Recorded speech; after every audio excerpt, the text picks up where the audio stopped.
Bro, Prancis lagi panas-panasnya sekarang, men. Demo meledak di jalanan, polisi versus massa. Rakyat gak cuma marah soal bensin dan listrik, tapi juga lawan sistem yang ngerasa mereka nggak penting. Lo bakal lihat gimana generasi muda, teknologi, dan solidaritas global bikin gerakan ini beda dari revolusi Prancis zaman dulu. Jangan skip, karena apa yang terjadi sekarang bisa jadi pelajaran buat seluruh dunia.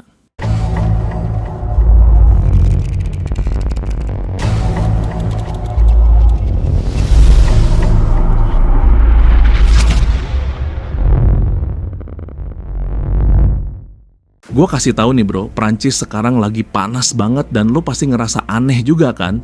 Kenapa dari Nepal sampai Ekuador, sekarang Prancis juga kebakar demo?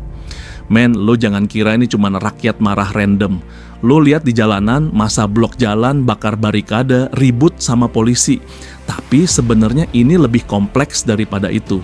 Ini soal ekonomi yang bikin orang tercekik, subsidi dicabut, harga listrik dan bensin naik gila-gilaan, sementara elit masih nyaman duduk manis, ngantongin untung.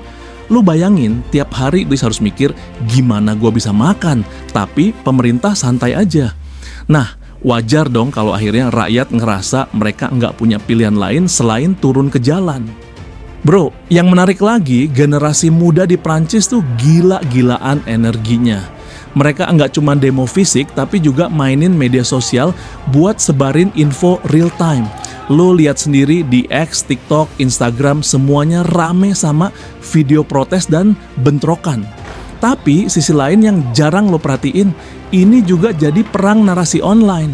Pemerintah sama media mainstream berusaha ngeframe massa kayak tukang rusuh. Padahal sebenarnya mereka lagi ngejaga hidup mereka sendiri. Lo ngerti kan men, ini nggak cuma fisik doang, tapi juga psikologis, budaya, dan identitas yang diuji. Gue juga nggak bisa lepasin konteks global nih bro. Prancis sekarang kayak korban domino dari krisis energi dan inflasi dunia. Harga listrik, gas, dan bensin naik gila-gilaan karena fluktuasi pasar internasional, bukan cuman karena keputusan lokal. Jadi pas rakyat marah, yang mereka lawan bukan cuma pemerintah, tapi sistem global yang bikin hidup mereka makin sulit. Ini sisi lain yang jarang lo denger di berita mainstream. Rakyat dipaksa jadi pion di permainan ekonomi dunia yang gede banget. Lo lihat nggak men, ini kayak rakyat kecil ngerasa diadu sama sistem yang lebih gede dari mereka sendiri. Men, ada lagi sisi politik yang bikin semua tambah panas. Elit di pemerintah bisa aja make situasi ini buat kepentingan mereka sendiri. Misal, sebagian kelompok oposisi lihat momentum demo buat ngejatuhin pemerintah. Atau mungkin ada pihak asing yang lagi uji stabilitas Prancis. Lo lihat sendiri kan bro, kadang demo yang awalnya soal ekonomi bisa berubah jadi pertarungan kekuasaan. Jadi rakyat yang sebenarnya cuma pengen keadilan malah terjebak di pusaran politik yang ribet dan nggak jelas ujungnya. Nah, sisi humanisnya juga kuat men. Lu nggak cuma lihat masa ribut doang, tapi tiap orang yang turun ke jalan punya cerita sendiri. Ada yang takut nggak bisa bayar listrik, ada yang pengen suaranya didengar, ada yang bener-bener merasa pemerintah nggak peduli sama hidup mereka. Identitas mereka juga diuji, rasa kebangsaan, solidaritas antar warga, semuanya berperan di jalanan. Jadi ini bukan cuma kaos atau kerusuhan doang bro, ini ekspresi psikologis dan budaya yang selama ini nggak terdengar. Kalau lo lihat dari perspektif internasional, aksi ini juga bikin negara-negara lain melek men. Dunia nggak cuma lihat Prancis ribut, tapi lihat sistemnya, pola ketimpangan yang sama kayak negara lain. Solidaritas antar rakyat di berbagai negara mulai terbentuk. Lo ngerti kan men, kalau rakyat sadar mereka nggak sendirian, energi mereka buat perlawanan bisa jauh lebih gede. Ini bikin pemerintah ngerasa ketar-ketir, karena bukan cuman urusan lokal lagi, tapi bagian dari gelombang global. Dan bro, gua nggak mau lo cuma lihat kekerasan doang.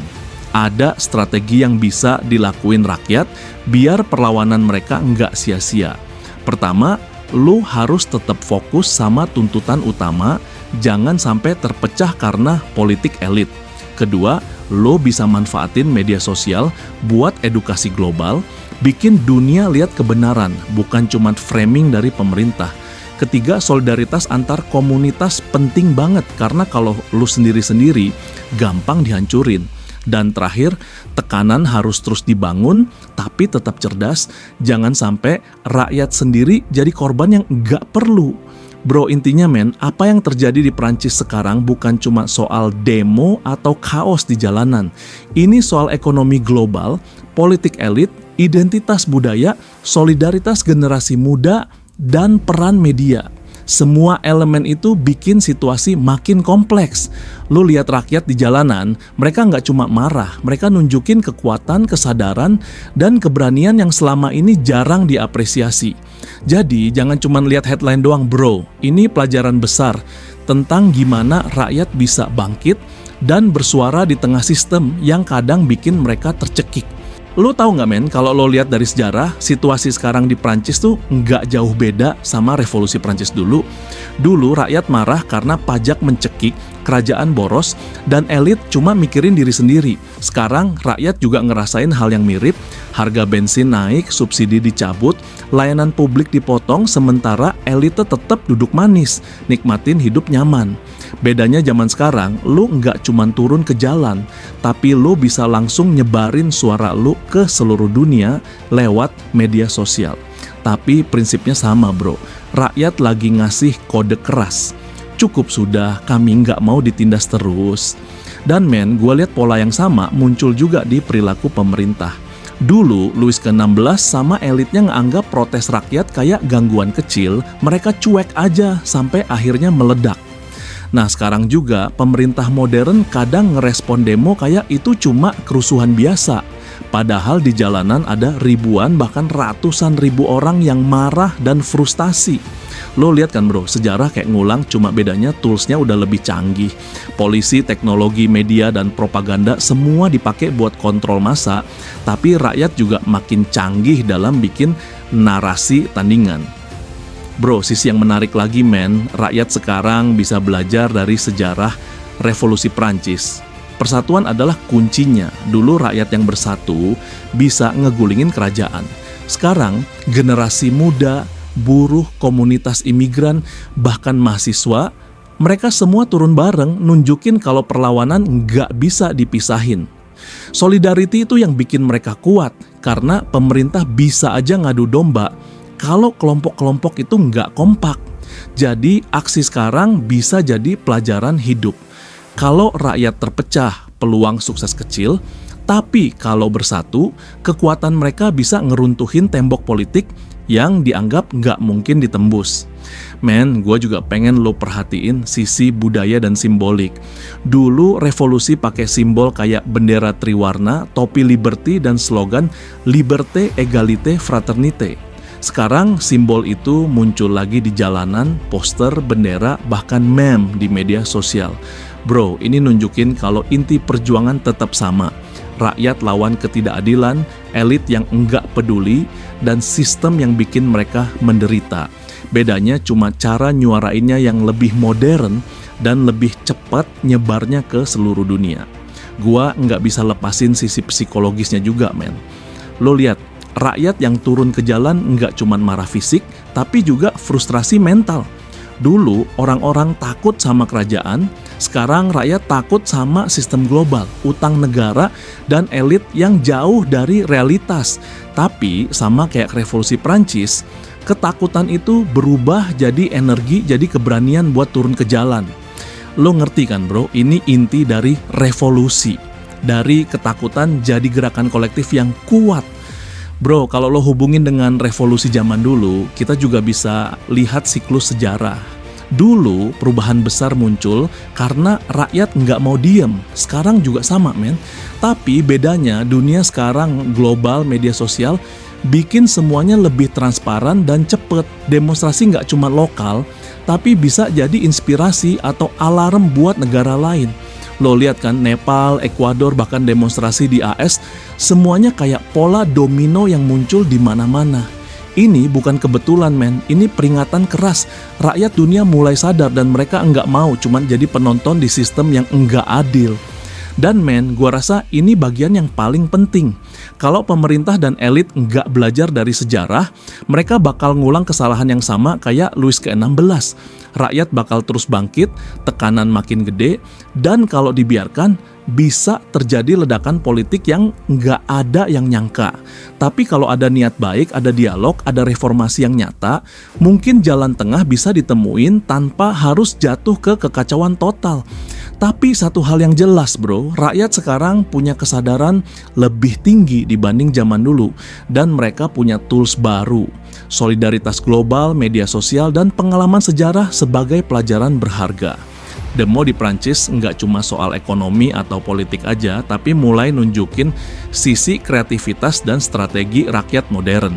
Lo lihat kan, mereka bikin barikade dari barang seadanya, bikin sistem komunikasi sendiri lewat grup chat, live stream dari tiap titik kerusuhan, bahkan koordinasi logistik biar makanan dan air sampai ke massa di jalan.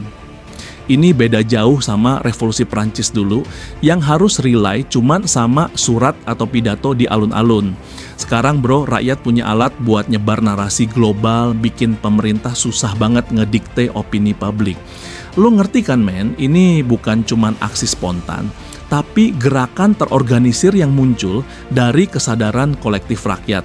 Gue juga perhatiin sisi politik tekanan internasional yang jarang disentuh.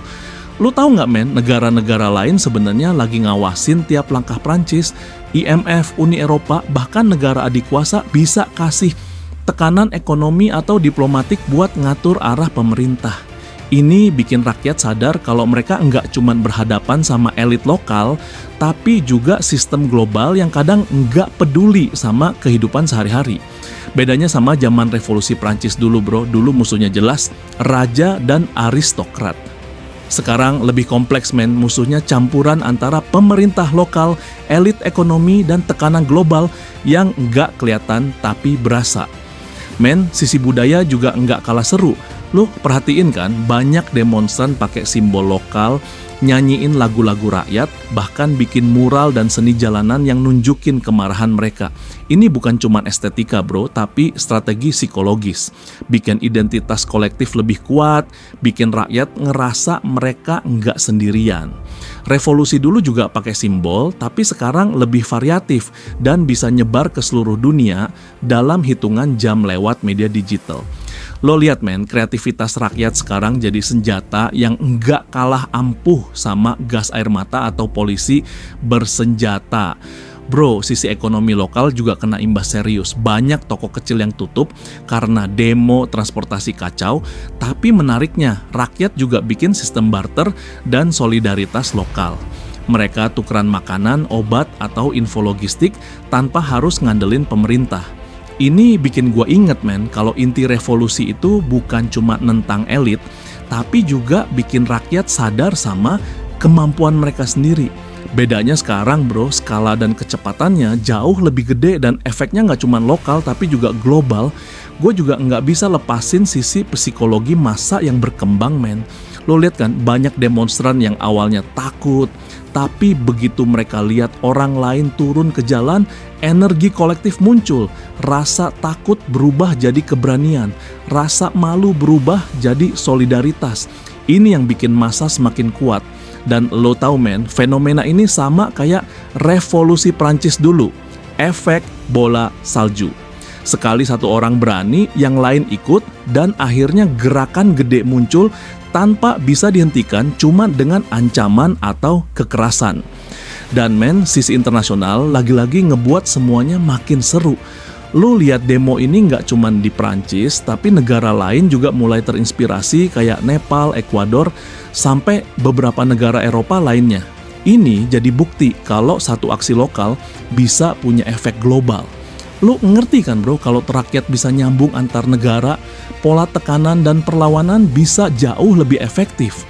Solidaritas internasional ini bikin pemerintah makin kewalahan, karena mereka bukan cuma lawan rakyat lokal, tapi gelombang opini global yang mulai terbentuk. Bro, gue juga pengen lo perhatiin sisi teknologi sebagai alat revolusi. Lu tahu nggak men, sekarang masa pakai drone buat awasi polisi, GPS buat koordinasi titik aman, dan AI buat analisis gerakan massa. Bedanya sama zaman revolusi Prancis dulu men, mereka cuma mengandalkan mata dan kaki. Sekarang, teknologi bikin rakyat bisa lebih strategis, aman, dan efektif dalam menyuarakan tuntutan mereka. Lo lihat kan, ini bukan cuma demo random, tapi gerakan yang belajar dari sejarah dan adaptasi dengan zaman modern. Gue juga nggak bisa lepasin sisi strategi media yang sekarang bikin semua demo beda sama zaman dulu. Lu tahu kan, dulu revolusi Prancis cuman ngandelin surat kabar, pidato, atau pamflet di jalanan. Sekarang men, generasi muda bisa bikin video viral dalam hitungan jam, hashtag trending di X, TikTok, bahkan streaming langsung dari titik demo. Ini bikin pemerintah susah banget ngedikte narasi karena rakyat bisa tunjukin versi asli kejadian. Lo ngerti kan bro, ini bukan cuma soal bikin kerusuhan kelihatan, tapi juga soal kontrol opini publik global. Dan men, efeknya nggak cuma lokal, tapi bikin dunia ikut aware dan kadang ngasih tekanan tambahan ke pemerintah. Bro, satu sisi lagi yang menarik adalah adaptasi masyarakat lokal. Lo lihat kan men, banyak warga yang awalnya takut ribut sama polisi atau gangguan ekonomi, akhirnya mulai bikin sistem mandiri. Tukeran makanan, koordinasi transportasi alternatif, bahkan proteksi keamanan di tiap wilayah. Ini bikin gue inget, revolusi Prancis dulu, rakyat juga harus kreatif survive di tengah kaos. Bedanya sekarang bro, skala dan kecepatannya lebih besar dan solidaritas ini bisa nyebar ke media sosial, bikin gerakan makin solid dan gak gampang dipatahkan. Men, sisi politik internasional juga bikin panas bro. Lo bayangin, negara-negara adikuasa, IMF, Uni Eropa, semua lagi ngawasin situasi ini. Tekanan ekonomi dan diplomatik bisa bikin pemerintah Prancis makin kewalahan. Dan rakyat sadar banget kalau mereka nggak cuma lawan elit lokal, tapi juga sistem global yang kadang nggak peduli sama kehidupan mereka sehari-hari. Bedanya sama zaman revolusi Prancis dulu, musuhnya dulu jelas, raja dan aristokrat. Sekarang bro, musuhnya campuran antara elit, sistem global, dan tekanan internasional yang nggak kelihatan tapi kerasa banget. Bro, gue juga mau aja dulu perhatiin sisi psikologis dan budaya yang muncul. Lo lihat kan men, demonstran nggak cuma ribut, tapi mereka bikin mural, musik jalanan, dan simbol lokal buat nunjukin identitas mereka. Ini strategi psikologis biar nanti rakyat ngerasa punya kekuatan sendiri, nggak cuma tergantung sama pemerintah. Sama kayak revolusi Prancis dulu men, simbol dan budaya jadi alat mobilisasi massa. Tapi bedanya sekarang bro, simbolnya lebih modern, lebih cepat nyebarnya, dan bisa bikin dunia luar juga aware sama perjuangan mereka. Men, sisi teknologi juga nggak kalah penting. Lo lihat kan bro, demonstran sekarang pakai drone buat pantau polisi, GPS buat koordinasi titik aman, dan bahkan AI buat analisis pergerakan massa. Ini bikin mereka lebih strategis, lebih aman, dan efektif dalam menyuarakan tuntutan. Bedanya sama revolusi Prancis dulu men, mereka cuma rely sama mata, kaki, dan keberanian. Sekarang bro, teknologi bikin perlawanan rakyat lebih cerdas dan terorganisir, tapi tetap berakar dari semangat yang sama, lawan ketidakadilan. Bro, sisi internasionalisme gerakan rakyat juga muncul men. Lo lihat kan, demo Prancis bukan cuma di Prancis aja, tapi inspirasi buat negara lain kayak Nepal, Ekuador, sampai beberapa negara Eropa lainnya. Ini kayak domino global, efek dari ketimpangan dan kebijakan neoliberal yang bikin rakyat ngerasa mereka cuma pion di permainan besar. Solidaritas antar rakyat ini bikin pemerintah makin susah ngendaliin situasi karena bukan cuma rakyat lokal yang peduli, tapi gelombang opini global mulai terbentuk. Men, gue juga mau lo perhatiin sisi ekonomi lokal dan solidaritas mandiri. Lo lihat kan, demo bikin transportasi kacau, toko tutup, tapi warga tetap bisa survive. Mereka bikin sistem barter, tukeran makanan, obat-obatan, dan info logistik antar kawasan. Ini bikin gue inget bro, inti revolusi itu bukan cuma nentang elit, tapi bikin rakyat sadar kemampuan mereka sendiri. Bedanya sekarang, skala dan kecepatan solidaritas lebih gede dan efeknya nggak cuma lokal tapi juga global, karena bisa viral lewat media sosial. Bro, satu sisi lagi yang nggak boleh dilupain adalah strategi hukum dan politik rakyat. Lo lihat men, beberapa kelompok mulai bikin advokasi hukum, nyiapin strategi politik, bahkan engage sama lembaga internasional. Ini bikin gerakan nggak cuma kaos fisik, tapi juga diplomatis. Bedanya sama revolusi Prancis dulu, mereka nggak punya mekanisme hukum dan diplomasi global yang kompleks. Sekarang men, rakyat bisa nyerang sistem lewat berbagai lapisan, fisik, digital, dan hukum. Kesimpulannya bro, apa yang terjadi di Prancis sekarang tuh? Gabungan antara sejarah yang berulang dan dinamika modern. Lo lihat kan men, rakyat marah bukan cuma soal harga bensin atau subsidi, tapi mereka sadar kalau sistem politik dan ekonomi sekarang sering ngerugin rakyat kecil, sementara elit tetap nyaman. Udah dari revolusi Prancis dulu sampai sekarang, intinya sama. Rakyat yang sadar ketidakadilan bakal bersatu, tunjukin kekuatan, dan nggak takut lawan sistem. Bedanya zaman sekarang, mereka punya media sosial, teknologi, dan solidaritas global buat bikin gerakan lebih strategis dan efektif. Demonstrasi ini bukan sekadar kaos bro, tapi simbol kesadaran kolektif, kreativitas, dan keberanian rakyat yang nggak mau diam di tengah sistem yang nggak adil. Terus apa bro solusinya? Jadi pertama, pemerintah harus serius dengerin rakyat. Reformasi kebijakan yang nyata, lindungi subsidi penting, perhatikan kesejahteraan masyarakat, dan jangan cuma nurut sama tekanan global atau kepentingan elit. Kedua, rakyat juga harus cerdas.